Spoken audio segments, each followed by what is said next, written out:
it seems like we're in a time warp. It seems like we're having some of the same conversations again about PPE not getting to nursing homes, about the federal government telling us that things that we are seeing happening are not happening. And in fact, the Surgeon General of the United States has said that we have flattened the curve. And I guess I just want to ask you, is that true?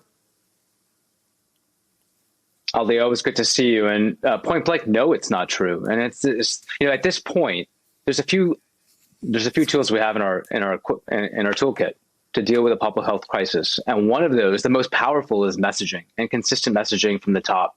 And if you have a privileged position like being U.S. Surgeon General, for example, advising the president, you shouldn't be sitting next to the president in Dallas yesterday saying the curve is flattening, just as the next day headlines are saying Texas is suffering from its highest daily infection rates ever since this pandemic began. It's just the cognitive dissonance and the distortion of reality is mind-numbing, and it shouldn't come from the Surgeon General. What happened to do no harm?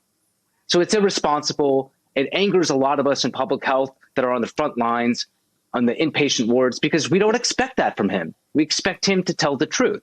And that's the problem here. Here's the truth. 22 states are not flattening the curve. Some of our most populous, California and Texas, to name a few. We're seeing in Arizona, ICU beds are not available, Ali. They're just simply not available. I'm an ICU doc.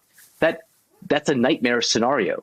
This is a 5-alarm fire here, and the Surgeon General needs to alert us to that.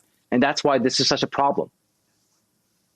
Why do you think this has happened? Because, I mean, it had to be a month and a half or 2 months ago that you and I were talking about right here in New York and places in the Northeast not having hospital beds available, not having ventilators for people. We know it hit you earlier in Seattle, in Washington State. What's happened? This has fallen out of the news. The White House doesn't hold these coronavirus briefings anymore. Dr. Fauci says he hasn't talked to Donald Trump in some while. They've just lost interest. I think you basically diagnosed the problem here, Ali, is that we haven't had consistent messaging, and we need that consistent messaging day in after day in, day out, because this takes time. The fact of the matter is we were projecting that we needed till the end of June really to root this out. That timeline got extended, and now here we are. It's most states have reopened. So part of this is patience. We all understand.